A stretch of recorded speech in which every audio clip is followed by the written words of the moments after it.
누구나 실패는 할 수 있습니다. 그러나 중요한 점은 그 실패를 되풀이하지 않고 다시 바른 길을 갈 수 있는 그러한 지혜와 용기, 능력을 가졌는가 하는 점이 중요합니다. 오늘 다윗은 이러한 능력과 자질을 가진 사람임을 우리에게 잘 보여주고 있습니다. 법궤를 예루살렘으로 옮기려고 했던 시도는, 첫 번째 시도는 실패했습니다. 물론 여러분 여기엔 다윗의 순수한 마음도 있었겠지요. 그러나 법궤를 옮기는데 군사 3만 명을 동원하고 또 음악을 연주하는 큰 퍼포먼스를 하게 한 것은 어쩌면 하나님을 향한 순수한 마음보다는 온 이스라엘을 향하여서 자기의 강력한 이 왕권을 좀 나타내고, 즉 인간적으로 자기 자신을 드러내고 싶어하는 그런 마음이 더 컸음을 보여주는 대목임을 우리가 알 수 있습니다. 무엇보다 어제 살핀 대로 법궤 이전이 결정적으로 실패했던 이유는 하나님의 말씀의 규례를 따르지 않은 데에 있었습니다. 율법에 의하면 레위인이 어깨에 메고 이동해야 하는 그 법궤를 수레에 옮겨서 이동하는 중에 우사가 사고로 그만 죽게 되지 않습니까? 법궤를 수레로 옮기는 것과 우사의 죽음은 직접적인 연관이 있었던 것입니다. 이 일로 다윗은 법궤 이동을 잠깐 중단하고 다윗이 여호와를 두려워했다. 어저께 그렇게 우리가 말씀을 읽었습니다. 여러분, 그렇습니다.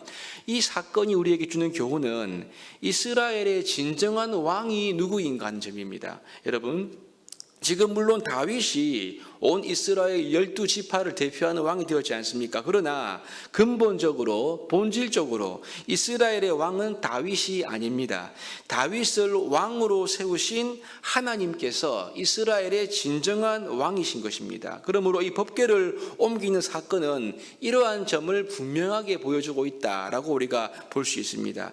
다윗은 아마도 이 우사가 죽는 것을 통해서 그의 정신이 번쩍 들었을 것입니다. 그리고 법궤를 무리하게 옮기지 않고 오벳 에돔의 집에 석 달 동안 이렇게 두었다라고 말씀하고 있지요. 오늘 본문은 다윗이 다시 법궤를 예루살렘으로 옮기는 내용입니다. 첫 번째는 실패했지만 두 번째 시도에서는 성공하고 있는 것을 우리가 보게 되는데요. 두 번째는 수레로 옮긴 것이 아니라 레위인들이 채에 하나님의 궤를 딱 꿰어서 그것을 어깨에 딱 메고 이동을 했다. 그렇게 말씀하고요. 하나님의 말씀대로, 하나님의 규례대로 궤를 이동한 것을 우리가 알 수가 있습니다. 특별히 이 법궤를 이동하는 과정에서 도드라지는 점이 있는데 그것이 뭐냐면 하나님의 주 되심과 다윗의 종됨이 여기서 좀 드러나고 있음을 볼 수가 있습니다. 이로써 이스라엘의 참된 주권자는 다윗이 아니라 다윗을 세우신 하나님이심을 성경 본문은 우리에게 강조하고 있습니다. 우선 여러분 오늘 12절을 보시면 여호와께서 하나님의 궤로 말미암아 오벳 에돔의 집에 복을 주셨다는 소식을 다윗에게 알리는 것으로 그렇게 시작을 합니다. 법궤 때문에 오벳 에돔의 집에 복을 주셨다는 내용은 오늘 본문 앞절인 11절에서도 동일하게 말씀하고 있습니다. 여러분 11절을 보십시오. 여호와의 궤가 가드 사람 오벳 에돔의 집에 석 달을 있었는데 여호와께서 오벳 에돔과 그의 온 집에 복을 주시니라 이렇게 말씀합니다. 여러분 11절에 이어서 오늘 본문 12절에서도 똑같이 말씀합니다. 오벳 에돔의 집에 주님께서 복을 주셨다. 여러분 지금 성경 본문은 두 번에 걸쳐서 오벳 에돔에게 복을 주신 것이 법궤 때문임을 알려주고 있는 것을 보게 됩니다. 여러분 사실 이 법궤를 빼앗긴 이후로 법궤가 가는 블레셋 성읍마다 큰 재앙이 임하지 않습니까? 이것을 우리 잘 알고 있습니다. 이미 법궤는요 가면 큰 재앙이 임하는 불길한 그러한 물건이었는데요. 이 법궤가 아비나답의 집에 오래 있었습니다. 근데 여러분 아비나답의 집이 법궤 때문에 복을 받았다 이러한 기록은 없어요. 가만 보면 단지 죽음이 있지 않은 것만으로도 큰 다행스러운 것이고 죽지 않은 것만으로도 축복이었습니다. 여러분 그런데 하나님의 궤가 이방 사람 가드 사람인 오벳 에돔의 집에서 석 달 동안 있는 가운데 하나님께서 그의 집에 복을 주셨다 이렇게 말씀하고 있는 거죠. 뭔가 이유가 않겠습니까? 아무튼 이 사실을 듣게 된 다윗은 다시 법궤를 이동하려고 하는 모셔올 수 있는 그러한 용기를 가질 수가 있었던 것 같습니다. 처음 실패했던 다윗은 이 두 번째에서는 실패를 반복하지 않습니다. 우선 여러분 법궤를 옮기는 방법에 있어서 앞에서 하나님의 말씀의 규례를 철저히 따르도록 합니다. 13절에 보시면요, 이렇게 말합니다. 여호와의 궤를 맨 사람들이 6걸음을 가매 다윗이 소와 살진 송아지로 제사를 드리고, 이렇게 말씀하고 있지 않습니까? 여호와의 궤를 어깨에 맨 사람들이, 그렇게 말씀하고 있습니다. 이 부분을 역대상 15장 13절 이하에서는 이렇게 말씀합니다. 이렇게 말합니다. 전에는 너희가 매지 아니하였으므로 우리 하나님 여호와께서 우리를 찢으셨으니, 이것은 우사 이야기를 말하는 거죠. 이는 우리가 규례대로 그에게 구하지 아니하였음이라 하니, 14절, 이에 제사장들과 레위 사람들이 이스라엘 하나님 여호와의 궤를 메고 올라가려 하여 몸을 먼저 성결하게 하고, 그 다음 모세가 여호와의 말씀을 따라 명령한 대로, 율법대로 레위 자손이 채에 하나님의 궤를 꿰어 어깨에 매니라, 이렇게 기록을 합니다. 여러분, 첫 번째 시도와 달라진 점은 여호와의 말씀의 규례대로 법궤를 옮겼다는 점입니다. 이 점이 굉장히 중요합니다.